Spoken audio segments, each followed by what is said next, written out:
Hello, everyone, and welcome to Health Law Talk presented by Shahardy Sherman Williams. Before we get started, please be sure to subscribe to our podcast and follow us on Facebook, Twitter, LinkedIn, and YouTube, linked in the description below. We hope you enjoy this episode.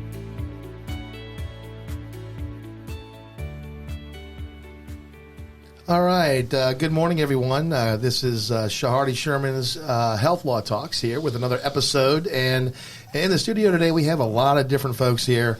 Conrad Meyer on the microphone. Rory Bellina. Rory. Good morning, everyone. Chris Martin's in the house. Excuse me. Good Chris. morning. And our special guest today is Dr. Karl Hanson. Karl, how are you? Hi. Good morning. I'm doing really well. And today we have a very, very special episode because we're going to talk about a topic that I think has a lot of confusion in it, but also shows great promise. We're going to talk about the direct primary care model. And this is something that Dr. Hanson is going to be talking about us today. So with that being said, we'll kick it off to you, Dr. Hanson.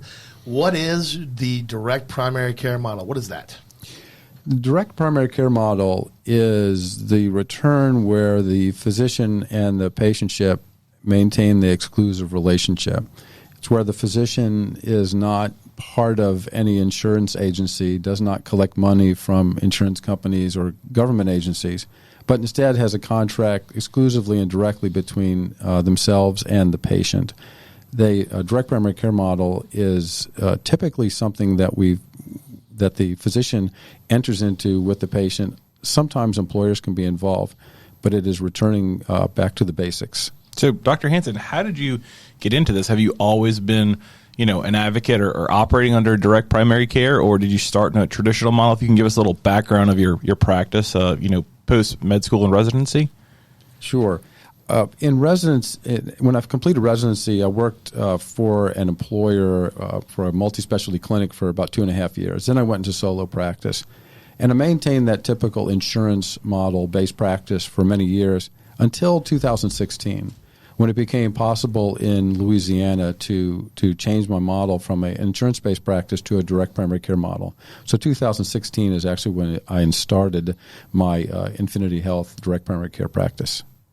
I see. And when you talk about direct primary care, I think you described it a second ago, kind of what it is. I think a lot of our listeners, myself included, are kind of comfortable or starting to see a lot more of the concierge medicine model. Can you kind of compare and contrast the two, or go into how they might be different and how they might be the same? Because I know direct primary care seems relatively new, at least in Louisiana, but the concierge model seems to be popular nationwide as well. Yes, direct primary care and concierge are always confused to a certain degree as far as mixing up the two definitions. Concierge has been around for a while, and it generally refers to boutique or membership-based practice. The difference then for direct primary care is that by law, codified in our state, in Louisiana in 2015, direct primary care practices do not bill or collect from any insurance company. Concierge models and some of the national organizations still do that practice. Also, to be a direct primary care physician, you're not part of a larger direct primary care entity. You don't have to belong to a direct primary care thing. It really is a grassroots type of practice where an individual practitioner decides on their own to start their own model. Karl, so if a patient wants to join your group, how do they kind of walk us through how that process? So a patient typically it's usually a word of mouth thing. There's not particularly advertisement, but a patient may come to us and just inquire, or they'll know a friend or family member. They'll typically call my office, and I'll set up a meet and greet with them where they can just come chat with me. They don't have to join right off the bat. And if they're in agreement, they'll join, and they typically do online. There's a way to join just online using my website. And then the patient joins, and as soon as I see that they join from the website, then I call them and say, let's set up an hour-long get-to-know physical exam, et cetera.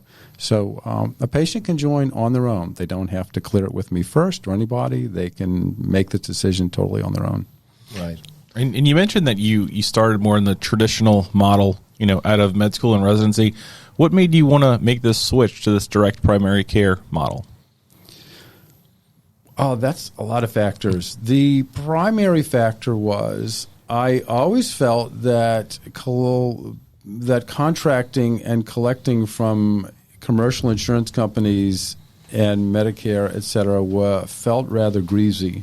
I've always felt that the insurance industry was part of the problem, the reason that healthcare costs are artificially inflated where they don't need to be there. I had a hard time wanting to stay with that practice.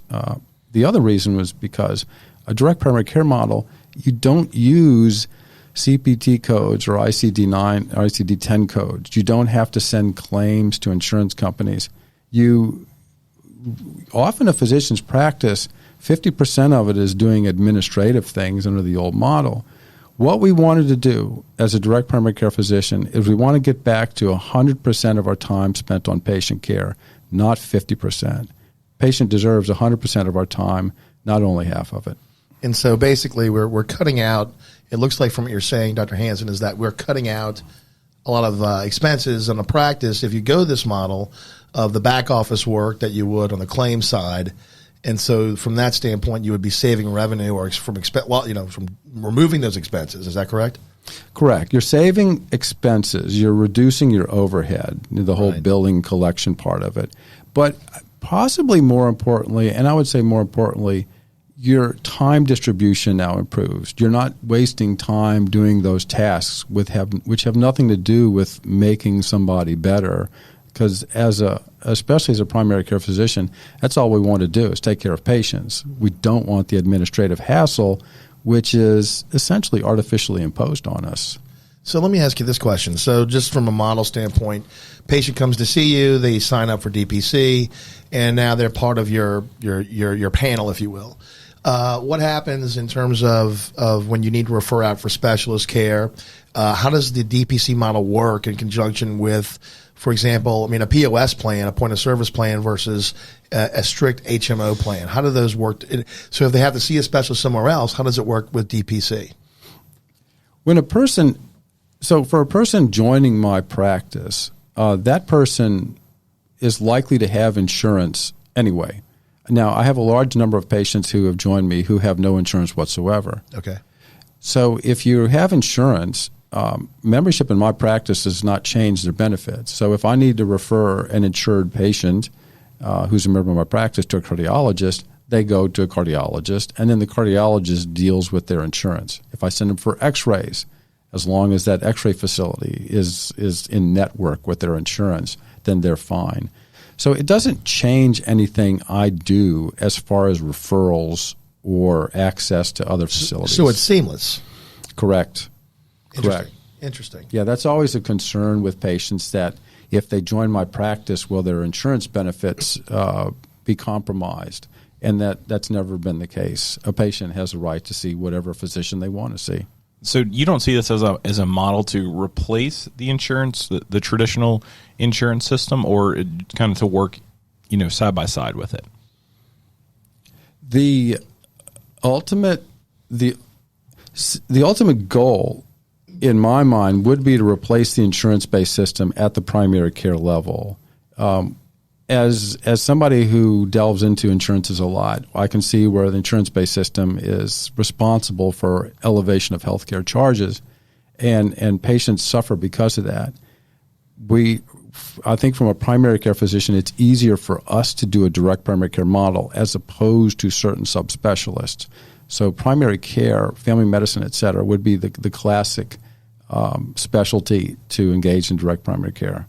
I see. So it work in ancillary with insurance, but after they get past you or the direct primary care level? That's correct. And now a non-insured patient, obviously if they had to go see a cardiologist, then they would be paying out of pocket, if you will. In other words, membership in my direct primary care practice is only for primary care services that I provide the patient. It doesn't, again, it's not an insurance. I'm not an insurance company. I don't cover all referrals, all labs, medications. I don't do any of that. Their membership with me is for primary care.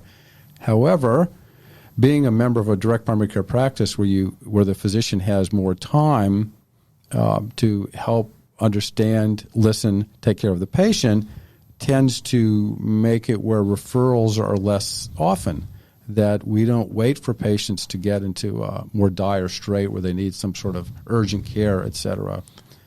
And one thing that you mentioned that I wanted to get back to is, kind of marketing this to the patients or explaining it to them, because I think this is a kind of a novel concept for some patients. I know a lot of people aren't even familiar that this is out there. So, what do you hear from your patients once they get to you or once they've been with you for a while? As how do they like it, or things they, what are you hearing or seeing that works and doesn't work with this model? Well, I know this may be self-serving, but patients love it. One of the functions of not being in the insurance game, where you're having to churn and bill services to meet certain overheads and to comply with the regulations, you get to spend more time with patients, and patients get more attention and get more thorough evaluation and treatment. So many times patients come to me and they're just surprised. I've heard already a couple times this week that patients tell me, I've never spent this much time with my doctor. So it's a breath of fresh air for a lot of patients, especially now. Things are getting worse at the primary care level. Well, you mentioned now, so let's now, obviously we're still kind of in the middle of this pandemic. How has your model worked out, or, how have you had to shift or pivot, or can you kind of explain to us, because most of our episodes we bring this up with our listeners, of how things have gone during COVID. So if you can kind of tell us how this model has worked and kind of how you've survived throughout this pandemic. Well, from a financial standpoint, there's remember, the classic insurance situation is that the only way a physician gets actually paid is if that patient comes to the office, so that office could generate a billing code. You can't charge for telephone calls, et cetera. So there's always the incentive under the old system that somebody would have to come in. Under the direct primary care model, since it's essentially a retainer, there's no incentive for the physician to have somebody come in for everything, simply that we can send a billing claim in. And that's what I was going to ask you about, that utilization. So have you seen, obviously you've seen a marked shift in utilization of services from the DPC model from the fee-for-service model? Well, one thing I could say with the pandemic, there was changes in telemedicine legislation or telemedicine law rules. At the direct primary care level, we've always done that anyway, and a patient is not charged extra for anything. So if a patient joins my practice and they pay a monthly fee, they don't pay a visit fee. They don't pay anything else. It's simply that monthly fee. It doesn't matter whether they come in 0 times a month, 5 times a month, or if I'm on the phone with them 10 times. Right. I was thinking about the antithesis, though. If you think about that from the DPC model versus the current fee-for-service model. So, for example, most physicians who are employed by large systems, they're employed with a revenue comp model of a production model.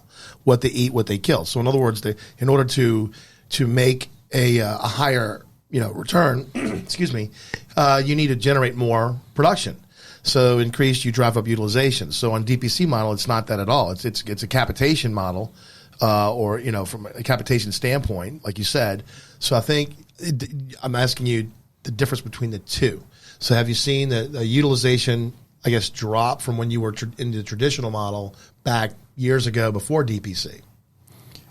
Utilization has changed somewhat, and there's also a different curious phenomenon. When a patient knows that they can access their provider at the drop of a hat, my patients can call me and text me directly on my cell phone. Oh, wow. Or they can message me through a portal, et cetera. There's an infinite number of ways they can contact me. Once a patient knows that, then the patient has less anxiety, less angst about the interaction with their primary care physician. You mentioned that you're accessible all the time, 1 time a month, 5 times a month. The patients can, call you, text you, message you through the portal. Do you find that with this model, are you seeing any abuse of that? Because I know in the traditional model, when you go in, you have to pay a copay and you have to wait. And so there's kind of a little bit of a barrier for patients to decide, okay, is this really worth me driving there, paying the copay, waiting, seeing the nurse, seeing the doctor, going home. There's all that included in, do I really need to go see the doctor? But you're so accessible, and this model is based on accessibility. Are you seeing patients call you for a sniffle and a cough, or are you not seeing that abuse? I'm not seeing that abuse. And the good part of it is there are, for example, certain people with anxiety as their diagnosis where they may have felt the need to call somebody frequently. The fact that you can address that in more depth and more thoroughly and actually treat their anxiety, then maybe at one time where they used to call you a lot, they don't anymore because you've corrected that for them. So there's just a lot of benefit in that.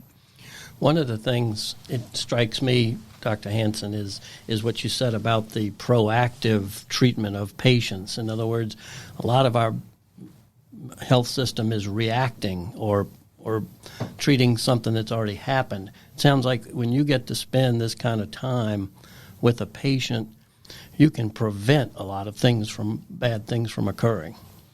Exactly. That's indeed one of the many fun parts of the practice of medicine is doing a thorough assessment of somebody and figuring out how we can prevent illness, and also, of course, to address illness at a very early stage so the patient doesn't feel hesitant about contacting us or something. I mean, we want to hear about things early. We want to try to prevent things before they even happen. And we have the time to do that and to spend on that. So it sounds like a good model from a quality of life standpoint for the physician. Because you're now being a doctor again, you're not being a biller and a coder. Right. It sounds like quite a benefit for the patient who's paying a per month or a per year fee and has basically unlimited access to their doctor. It's almost like having a doctor in the family. And so what's the downside? Why isn't this caught on more? If I can stray a bit. So patients, I do have a fair number of Medicaid patients who have enrolled in my practice, and I'm not on Medicaid, and I do not bill Medicaid. But they nevertheless still enroll with me. They don't see their PCP that's listed on their card. The reason they enroll with me is that they know that if they have a problem, they can contact me that day, and I can see them same day or next day. So I think that that this access and this trust and ability to reach your physician and know that your physician is caring for you is really helpful. So I think that access point has a lot of merit. Mm-hmm. Chris brought up a good point of all the benefits and kind of having the doctor and the family. I know we have a lot of physician listeners that listen to this show, and we don't need to get into details, but let's talk about the financial side of this from a physician or from a provider standpoint. If you can kind of explain to us, how you've seen the finances change from when you switch from we'll call it the traditional model to direct primary care, and since you're not billing insurance, can you walk us through the good and the bad, I guess, of doing this from a financial standpoint for a provider? Sure. And just to reiterate, the benefit and the satisfaction at the physician level is really based on the time and the patient care aspect, which is much more enjoyable because the practice of medicine is fun, and taking care of people is a privilege, but it's also fun and an honor. So, but the financial aspect, it makes the finances easier. You're not chasing down insurance checks. You're not having to dispute insurance non-payment or comply with any particular set of rules. This is a simple retainer capitation model where you're getting X amount of dollars per month or per year, and from a financial aspect, it works out really fine, and it's a very predictable way to set up your practice from an accounting standpoint. So what do you think the issue is in getting more physicians involved in this? Or is it just lack of knowledge, or it's kind of a stray away from the traditional model? Why do you think we don't see more DCP physicians?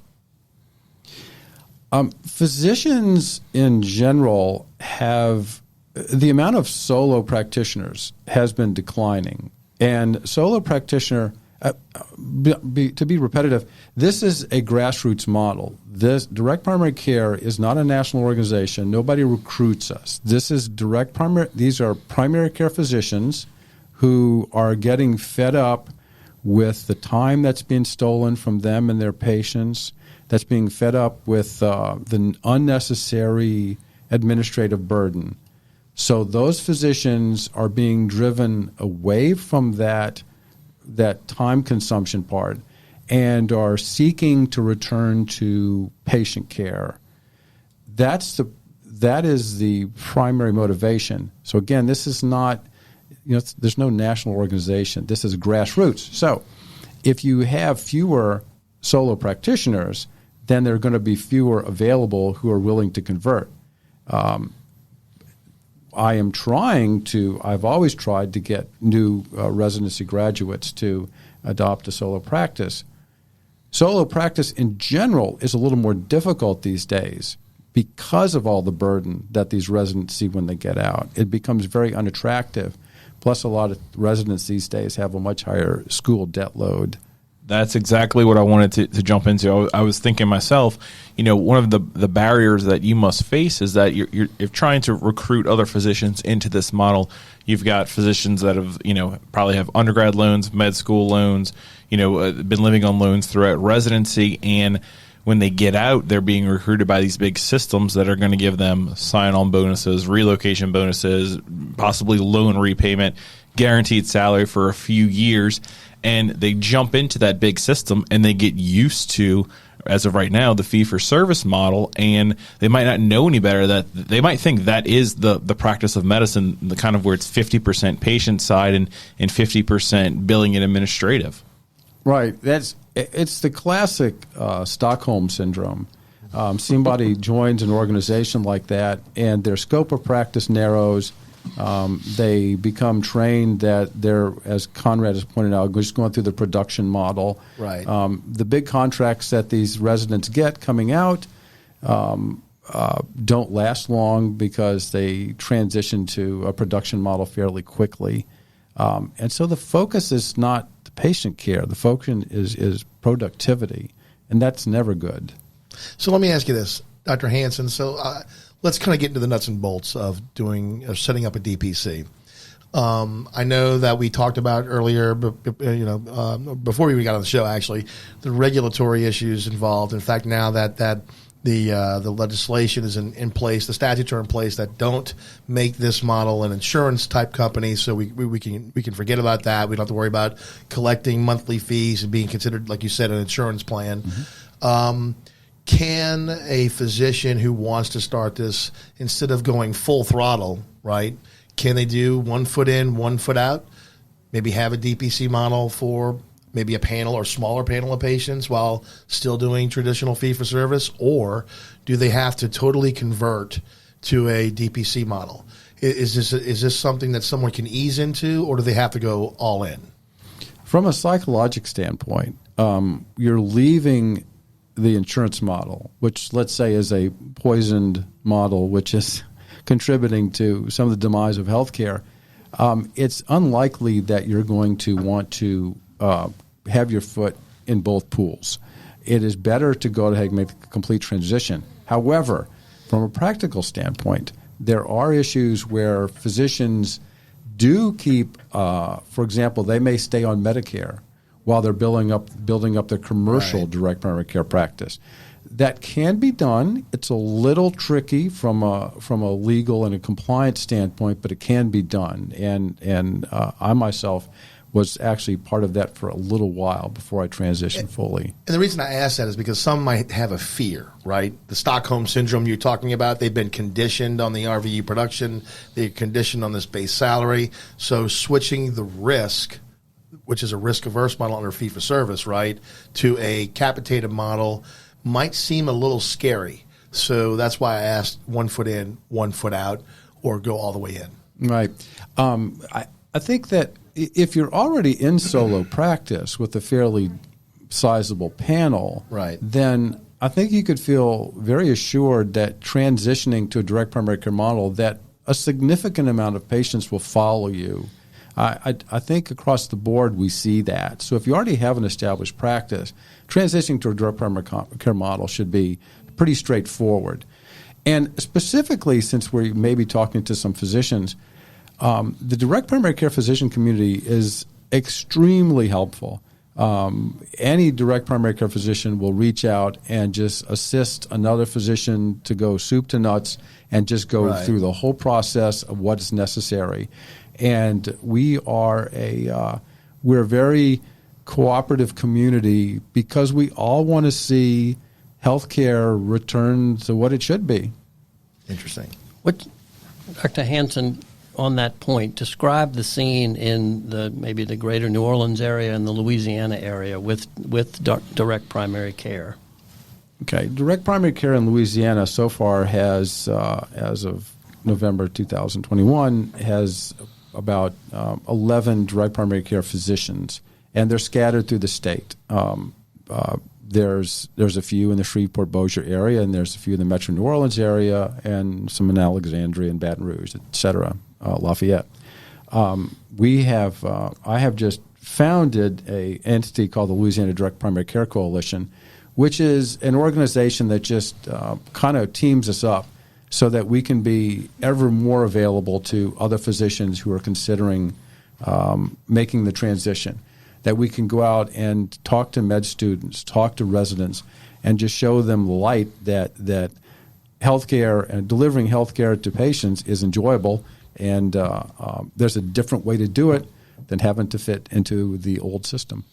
Dr. Hanson, are there any patients that aren't ideal candidates for a direct primary care model, or is there any, patients that you wouldn't recommend this for, or that it doesn't work, or anything like that? Because I'm thinking about it personally, but I'm just curious: is there anyone across the spectrum, whether it be adolescents, pediatrics, all the way to your older patients, anyone that you find they need to stick with the traditional model per se?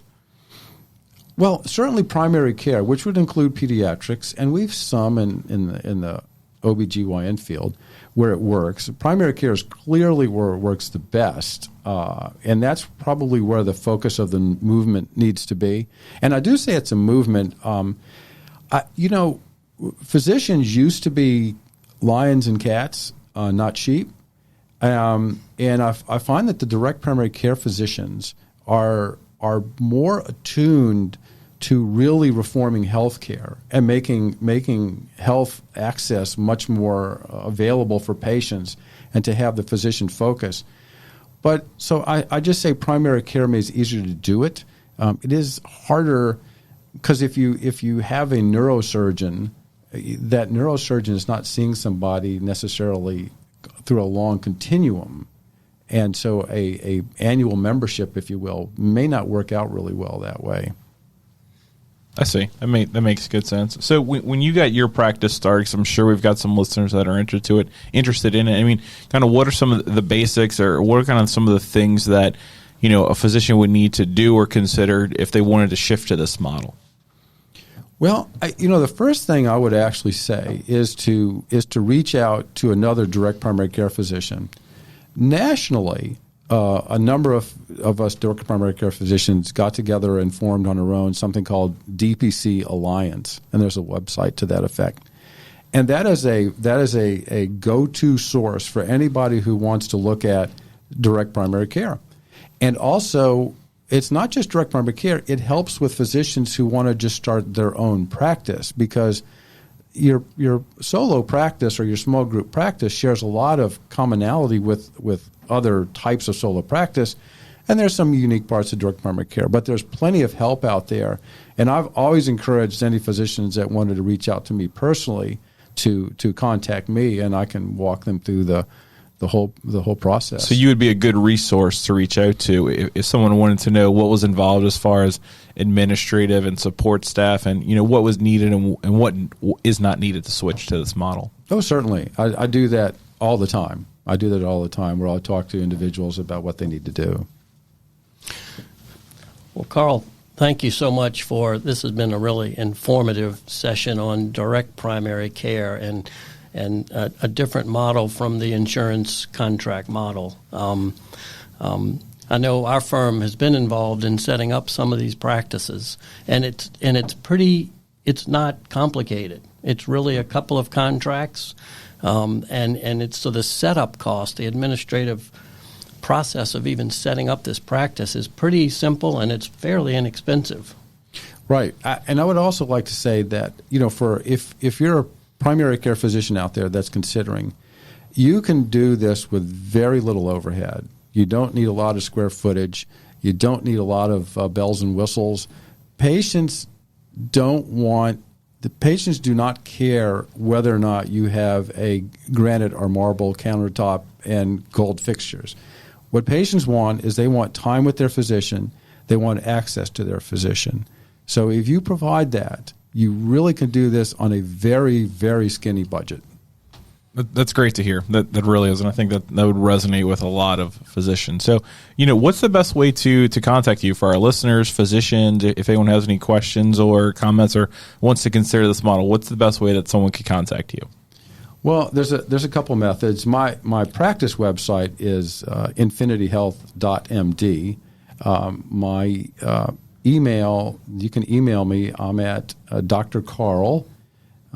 Dr. Karl, Dr. Karl at infinityhealth.md.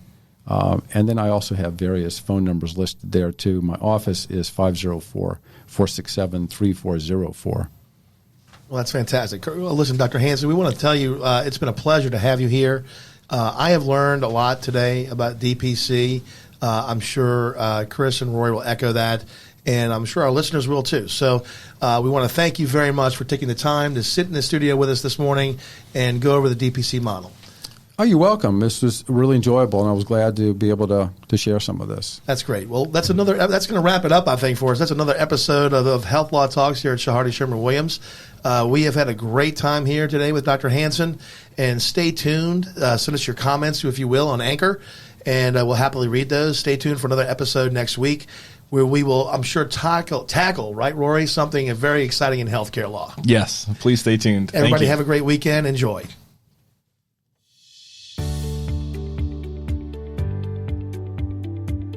Thank you for listening to Health Law Talk presented by Shahardy Sherman Williams.